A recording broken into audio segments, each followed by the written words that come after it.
Hello and welcome to the inaugural edition of Future Workplace, a series of interactions with technology leaders on what the workplace of the future should be like. I'm Anil Chopra, VP Research and Consulting at CMR, and your host for this episode. Today, we're going to kick off with a very interesting discussion around reimagining the future of workplace. Now, we all know that the current pandemic has changed the very definition of workplace forever. It's no longer the physical office that employees must go to, but any place where they can work effectively while staying physically and mentally fit. Now, this doesn't, of course, imply that the physical office is dead. In fact, organizations have started to call back their employees to work. Now, what's important is to apply our learning from the difficult times so as to tackle similar contingencies in the future. In other words, we need to be future ready. Now, the CIO's role becomes very, very important here to build the future workplace that's ready for any kind of contingency.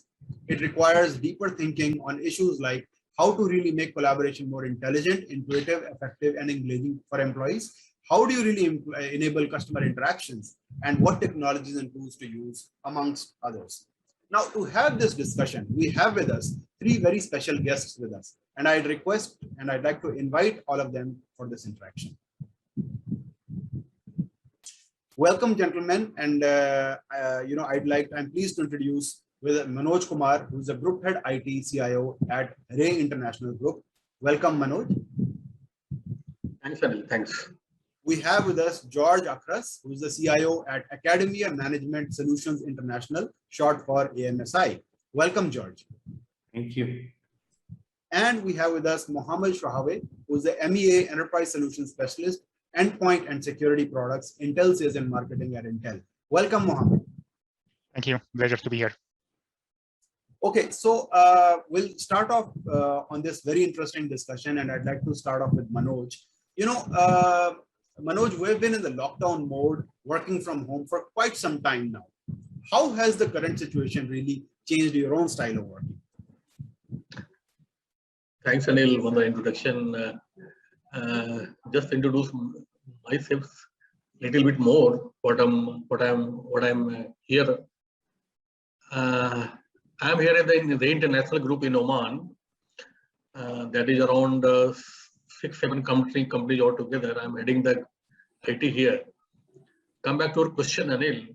What is that? Now, working from home and then the lockdown is now is a huge case and a new normal nowadays, right? But now the things in the recent times, I can say the past, 1 or 2 months, that are easing. I can say that, right? Things now is changing. Little bit I can say that, but not more because of the pre-COVID level, I can say this. That is the status as of now, Anil. Okay, great. Thanks a lot. George, I think as Manoj said, that things are slightly starting to change, but although people continue to, work from home or remotely, I think, what Manoj is trying to also say is that the workforce has really become used to working remotely now. How has it, really changed their expectations in terms of, how they really want to work?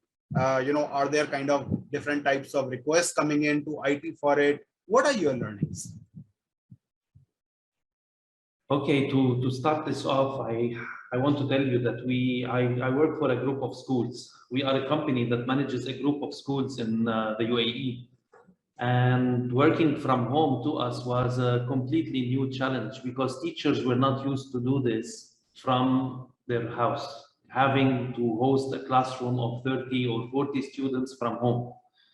And to us, this change was something that is not normal. We didn't expect this to happen, and it was we didn't have enough time to make the change the way we expected. We wanted to do it. So this new challenge was completely different, and we had to set up the whole infrastructure and environment and make sure that the students and teachers are comfortable in this new environment. We had to make sure that the teachers are ready to work with a screen rather than to work with human beings in front of them. We are not working with 1 or 2 or 3, maybe 5 people in a meeting like normal normal other industries do. When I have a meeting, I have a meeting with 3 or 4 people. But when you are working with 30 students or 40 students at the same time online, using a computer, a screen, a microphone, it's completely different. And the whole experience was really good. We did prevail.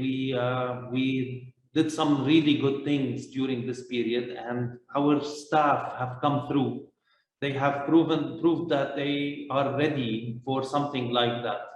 I'm not sure if this is going to be continuous for schools, because students will always have to come back to school. They cannot do all this from home. But now we know that if anything happens, if something goes on, we are ready. We have done it well, and the teachers were able to manage and work with it. We also had another situation where we had a hybrid model. Half the students were in class, the other half was at home. This was almost all of last year and last academic year, I mean. And this was also completely new. Yeah, you have to work with people on the screen while the others are in front of you in the school. So I would be very happy to share a lot of those experiences with you, and if needed. Yeah, sure. And may I, chime in here also and provide some of our insights about, the employee experience. First of all, guys, I do believe in numbers, because at the end of the day, number never lies. Before, during, and after COVID-19, we work hand in hand with major research companies on the globe, like, Gartner, IDC, name it, to really understand, the market trend and take some informed decision based on that. So I'm really would like to share with you some interesting data. Back in 2019, some of our Gartner report showed that employees indicate that they would have preferred to work from home around 27% on average time of their time. However, the same report and the same survey, we done it with Gartner again by May 2020. And guess the numbers. The number went up high, more than 40%. I mean, employees would spend more than 40% of their time working from home. That's returning back to your question about, expectation. So I believe right now, employees and also education sector is a little bit different, because every sector have their own, challenges over there, but we can touch based on that as well from our experience. But right now, employee tends to be more flexible working from home, because they gain some knowledge and experience how to do more with less. That's one of the things that I would like to share with the panel as well. Other thing, when it comes also to large enterprise customer, right now, pretty much, the expectation from the employee right now, that they are available 24/7. So they can check email anytime, anywhere. There's no longer the boundary of physical office walls. So I believe also they would expect a sort of, work-life balance, to respect that in a certain way. So they would expect from their companies to take that into their consideration. That's actually the two concern or the two expectations that we have learned recently as part of the COVID-19 that I need to share with the panels over there. Thank you, Mohammed. I think very rightly said. In fact, many studies here also we have seen where employees actually don't want to really go back to work. They're happy working from remotely, but at the same time, as you rightly said, they don't want to, they want to have a work-life balance. In fact, many times in our studies, we found that people want to actually don't like being micromanaged. In fact, they've actually started being micromanaged, and that's something that they don't like. But, Mohammed, interestingly, while these expectations are my, you have shared, but how would you then imagine, the future workplace to look like? And how do you think, technology will help it evolve? I mean, is there some sort of a vision that, you might have for the workplace of the future? Well, okay, for sure. I totally believe that things will not come back as we before. It's not gonna to be 100% remote, and it's not gonna be 100% office based. Actually, I believe it's gonna be a sort of hybrid model, and I believe most of research and discussion we had with different CIOs believe in that as well. And this implementation of hybrid model balance will highly depends on what enterprise we are in, what verticals we are in, and things like that. And before we imagine the future of workplace, I believe we need to think about sustainability, how to sustain this hybrid model. And I believe also to sustain this hybrid model, we should have some sort of 4 fundamental pillars for that. One of them is related to enhancing worker experience, because the whole thing is about the worker experience. The whole theme is how to empower my employee to do more with less and having their immersive working experience over there. So it should be around, enhancing work experience for, the future of workplace, enhancing worker experience in terms of, it should be a sort of persona based, like, the requirement for salespeople totally different than the requirement for the IT people and even for the accounting. So it's gonna be a persona-based experience, and for that's number one. Number two, this future workplace should have a sort of mechanism or process in place for agility and resiliency. Give them the flexibility to scale up and scale down. As you mentioned, George, once the pandemic hit, every student goes to school. Taking lessons from home, right? And right now we're returning back to the to schools again. So large enterprise should have the ability to scale up and scale down based on the business need for that. Third, I believe it should be related also having a strategy in place for security and digital trust. Pretty much when we have students and employees within our office environment, pretty much we have a full control about what's really going on, managing the threats, managing security threats and all of that, right? But right now we pretty much leave them out there in the jungle to handle these threats by their own, right? So there should be a sort of, digital trust strategy over there. Last but not least, it's all about collaboration and connectivity. Student taking lessons from home, there should be a sort of collaboration and connectivity strategy over there to deliver to the enterprise the needed and seamless integration to maximize again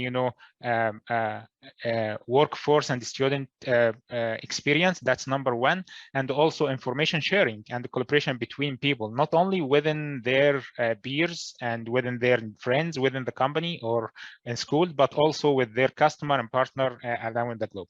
So I believe the future of workplace should have 4 pillars around enhancing working experience, agility and resiliency, digital trust, and collaboration and connectivity. That's my thoughts on that.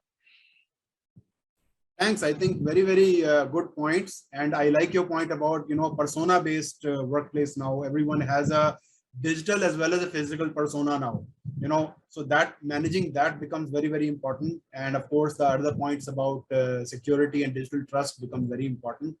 So, you also mentioned about digital collaboration and all that. So, Manoj, I think, digital collaboration has kind of become now an essential part of every organization's functioning today. How has it really evolved, beyond video conferencing to really enable employees to be productive from anywhere? I think you have nailed the head, right? That is the impact we are all seeing as an IT guy in the past few months, right, Anil? This is now a normal, I already told you, right?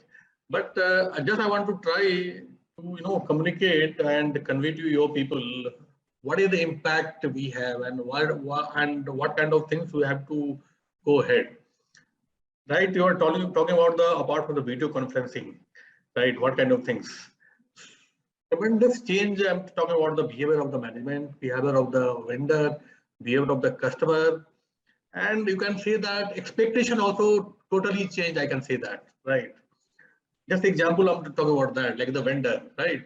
Like the customer, I'm talking about that. Initially, what was happening? Vendor always came to us for so many things, for the follow-up or so many things like that. The same thing with the customer also. What is happening now for the digital collaboration? We have arranged some kind of portal. we are giving the access to the vendor, giving the access to the customer based on the requirement. I'm trying to tell that, right? So there are such kind of cases, there's some kind of transparency in the system. It is happening, that is such kind of transparency that where it is pending, where it is lying, why it is pending, and all kind of things. Earlier that was not there, right? So such kind of flexibility, customer also wants, vendor also wants, management also wants for that, where we are lying and all this, so that we can analyze it better, and that is good for all. I'm talking about the company also, for the vendor side also, for the customer side also.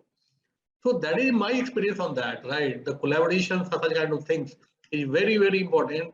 And believe me, Anil, very interesting thing I'm going to share.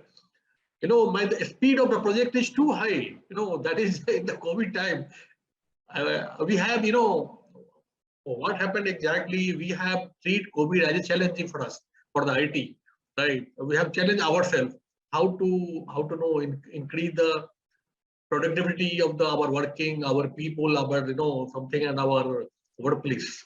So that is the challenge also, and that is the opportunity for us also, how to prove ourselves for the IT for the better way.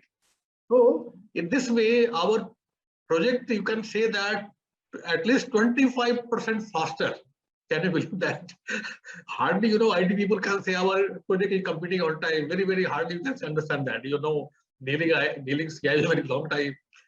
So I can say that almost the projects are on time, and the delivery also on time, right? And we also have to much more time to focus on other things, right? For the impact of the project, other things. That is the thing from my side, Anil. That is my experience. Yeah, wonderful. I think, as you rightly said, behavior of both customers, vendors has changed. So there's greater flexibility required. But the good thing that you said was about projects being on time, which basically means that it has enabled greater agility. So that is another very, very good outcome of this entire thing that is happening right now in terms of digital collaboration. George, would you first of all, would you like to add anything to what the other panelists have said on this? And another point is, what's happening is that most companies are probably struggling with models that will enable employees to come to office, to work once things settle down. There are, and as you rightly said, you already, in schools, you're working on a hybrid model. There are so many factors to be considered to, to ensure the safety, health safety of everyone. What would be your advice to them, since you're already working in a hybrid mode? Okay, I just want to add something to what Manoj was saying just before about the collaboration tools that we have. Video conferencing is now not a major player in collaboration.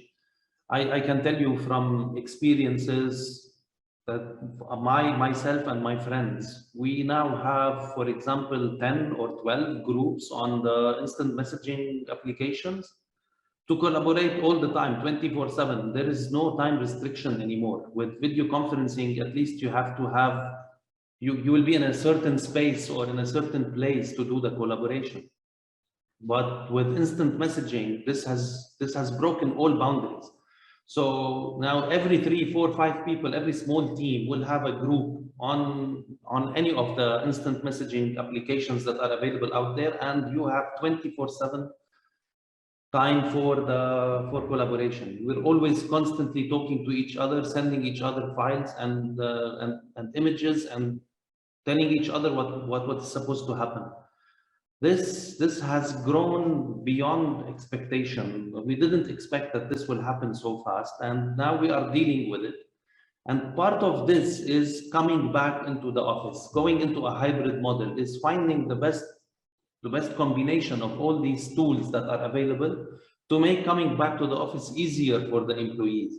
However, safety from the student perspective cannot be guaranteed, because the more exposure you have online, the less the safety is that's gonna happen. You'll have to have a lot of more systems in place to try to increase or improve the security. Unfortunately, there is not a single time where we would say we will have 100% safety for our students online or for our teachers, because There are a lot of people who are using this technology for harmful things, not for the thing that was intended for it to be doing.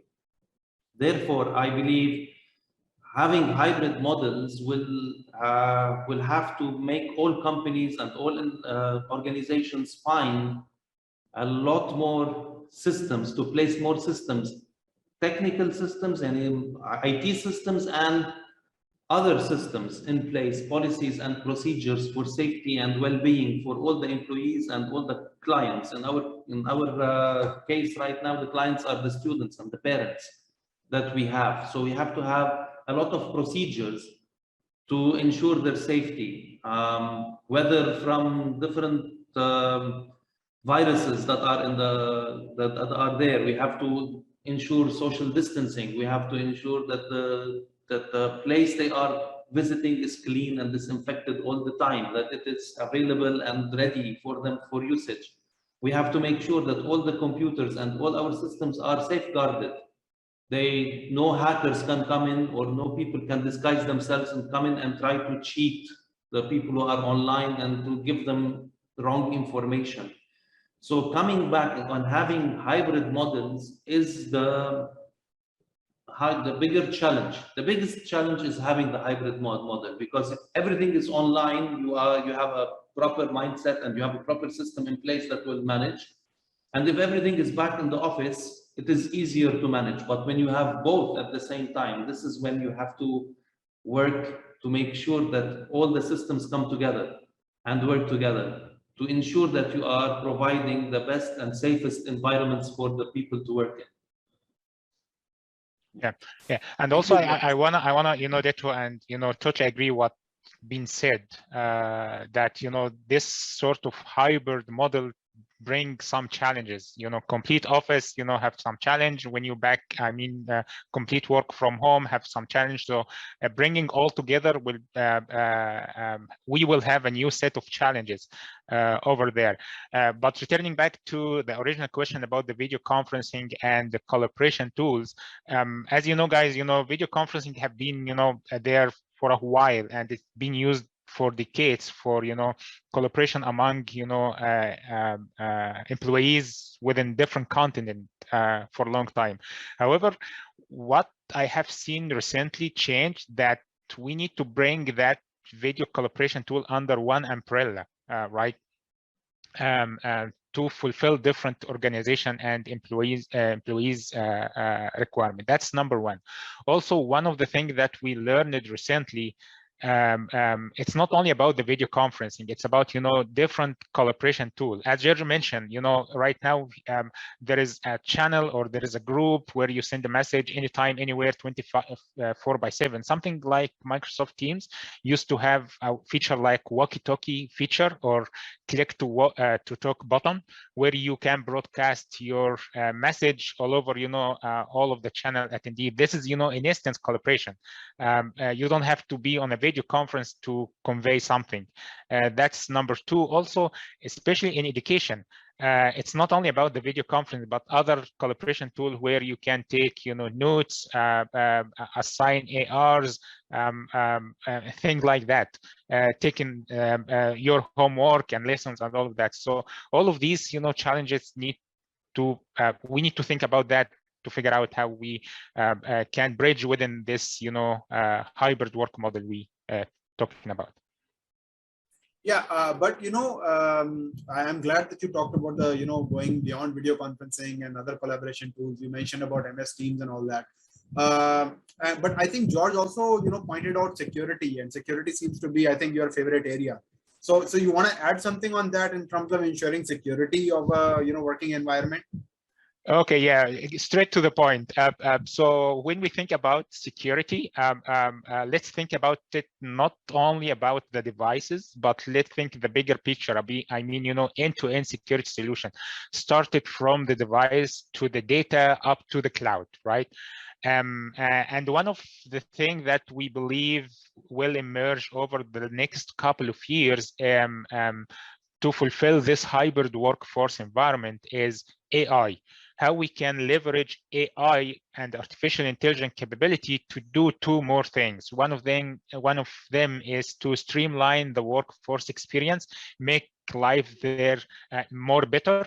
Again, right back to original question. Okay, collaboration tools, we can integrate AI as part of collaboration tool to take the meeting notes automatically, maybe also, you know, assign owner for a task, check the authenticity of the user. This is the right student that should be on the front of the camera to take an exam, like, you know, check their credentials, things like that. And also how we can leverage the AI to make end-to-end story more secure, like, you know, help secure the device at the silicon level, help secure the data and communication, and help secure the whole solution. So yeah, a lot of things will come. I believe, you know, the next couple of years we will have really, you know, good enhancement over there. Great. Anil, you permit, yeah, can I add something on that? Yeah. Thank you. So, you know, what I explained earlier, what is that? No, so much transparency, so much productivity, and so much things has been already been changed, you know, other things, right? But this is good for the company, good for everybody. But that is, you know, some kind, you know, challenge for the IT also at the same time. How we can secure your environment and other things, right? That is very challenging thing. I'm talking about that. Actually, Mohammed rightly told about that endpoint, you know, AI, something about this, all this, right? Of course, it's the biggest challenge of IT nowadays. I'm talking about the security part. If you can add AI into security, that is the much more bigger challenge, right? Right. So this kind of things we should all, as a CIO, must be take care of that. We already have taken some measures and all this, right? We have some kind of other security, some kind of, you know, unique kind of securities, and we are able to understand what they are going on, like through AI kind of things, right? What is happening in the system, instantly happening in the system again, what other people are doing, what force are doing, either they are doing the right thing or wrong things and all that. We are aware of all the things, right? So that kind of things, you know, that will be required, and that is a challenge also at the same time with for the IT. Mm-hmm. George, Right. would you like to add something to that? You know, I think we discussed AI. First, we brought up security, and I think you know, Mohammed mentioned AI, and then we're looking at usage of AI in various ways for experience, for security. But you know, beyond that, what you know, when you're actually doing this kind of interaction, it's, you know, you're doing interaction not just amongst an internal group, but also with the outside world. So, you know, what should be some other key considerations for enabling, you know, smoother collaboration? Okay, so security in this case is the most important thing to think of when we work online. And to have this security, the starting point is always awareness. This is where we have to inform all the users of what they can or cannot do and why shouldn't they do it. We have to teach them, we have to show them, we have to demonstrate the dangers of doing wrong things online or leaving their machines vulnerable to any attacks from anyone from outside the network. So basically here, the IT is not the most important thing. It's the user who must be educated properly to treat this new situation in a different way. They have to have a different mindset. Now the computer or their machine is with them for longer periods of time than ever before. They are spending so much more time using their notebooks or using their phones, tablets, especially students and teachers who were not having this much time before, especially during school hours, or we had some time during the day when they didn't have access to those machines. So in my opinion, where we have to start first with anyone is to explain to them the actual risks that they would be facing if they do not take proper precautions. If they don't do things properly, they have to make sure they are always taking the proper precaution and making themselves, creating for themselves a safer environment to work from. So in my opinion, it is always better to start from the user, to make sure the user is properly educated and is aware of what he has to do, especially from the younger ages. Yani the younger we start, the better we would become. We shouldn't wait until it is too late with that to do. So just one additional question on that, since you are from the education sector, and obviously teachers had to kind of suddenly start doing this remote teaching overnight, and students also had to get used to it. So what are some of the other tools that are, have become useful for you to enhance the, learning environment for students beyond, basic video conferencing or Zoom-based calls? What are some of the other interesting tools that you have used or, during this time to kind of enhance the education? First and foremost, we have had our systems implemented in our schools for a long time, and we were ready 5 or 6 years before the pandemic. Unfortunately, no one wants to use this system or these technologies unless they are forced to. So this is not something that is normally by choice, it is by force. Once we were forced to use them, we had ready a learning management system for all the teachers and the students to log on to and to use their resources and their stuff. This was ready in our schools from 2007.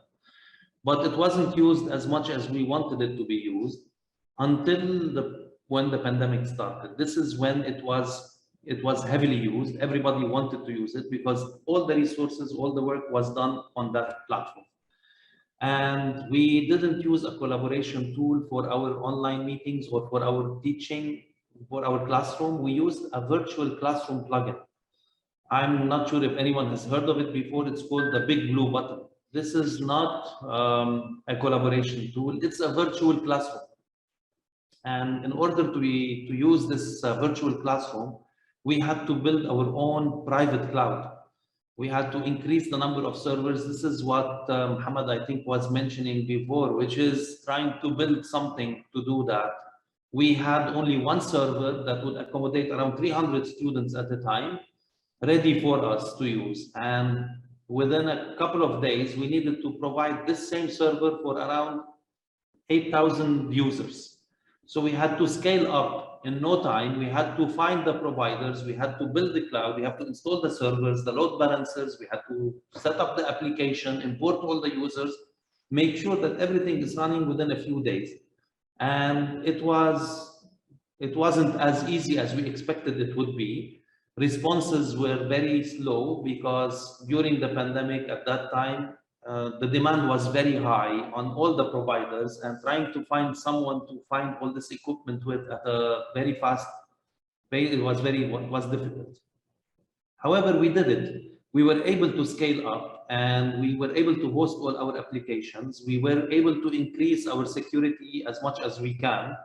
We had to use a lot of systems to improve the security, to improve the security on the machines and on the servers, to make sure that no machines would fall off during the usage, during the peak times that we have. And fortunately enough, we were able to pull through. And we had a very good success story in our learning and teaching systems. And we had to work closely with a lot of the providers in the market who came through as well, and were there for us to support us whenever we needed. Wow.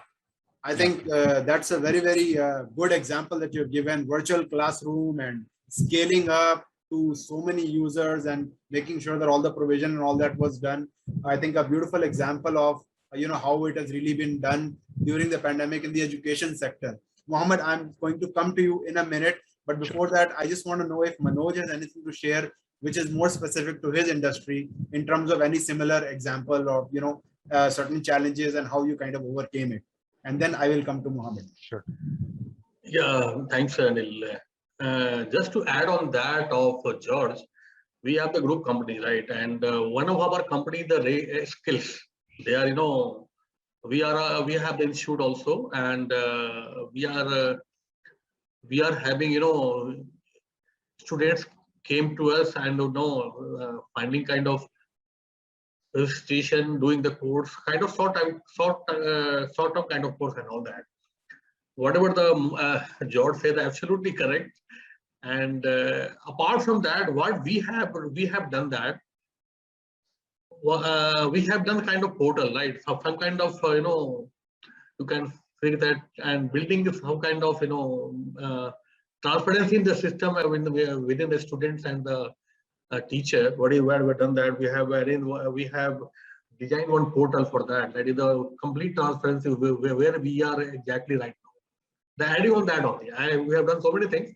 Already George have mentioned already. Apart from that, we have done such kind of transparency within to having a portal of the students and the teachers, so that they can interact anytime, anywhere where they are. And apart from in other companies, as you know, I already mentioned about the security part and all this. So that is a major concern for the actually employee don't know what they are doing in terms of security. I'm talking about that, right? So we have to know sometimes very hard time for the IT to persuade all the things, and that is very challenging time, I can say that. So for the security part we have made kind of policy, IT policy for this, and guideline given to all the users, what do's and don't and other things, and whatever security application we have installed in all the nodes. So that is the feature we have made the transparency within the user, so they will not understand kind of thing tomorrow, that is we are being monitored or whatever, blah blah, all this, right? And the compliance also, we have to see that in that terms also. So making all the things ready, we have to make our environment ready for this kind of stuff. That are things I have to add on this. Great. I think good point from your side. Again, security and compliance becomes very important as employees are working remotely. So making sure the security and compliance become very, very important. Mohammed, I think you've heard a lot of different views, very interesting views from both the panelists. And obviously, one thing I can say is that there's a lot of learning that has gone in this. Pandemic is obviously going to leave its mark on all of us. But the question I'm really interested in knowing is, what according to you, the changes are going to be permanent in the workplace, and what changes are going to be temporary? Yeah, sure. Thanks for raising that question. Before I get into that, answer that question and walk you through a really small 3-slide presentation to share our point of view, I would like just to say that education is always something close to my heart, because that's one of my first job at Intel. And just totally agree with what George mentioned about the pushback to integrate technology inside education before COVID-19, and how the COVID-19 accelerates things where the government put pressures to accept that change. George, I still remember my early days, step into a class that's 6 or 7 years ago, trying to integrate technology as part of this class. And guess what? The first pushback I always got, not from the student, actually it was from the teachers. Teachers are really keen about their image and their perception if they didn't solve any technological problem inside the class, and they will not look good if one of their students step up and solve the problem for them. That's one of the things. Just to elaborate with Manoj, I think what's still missing is a sort of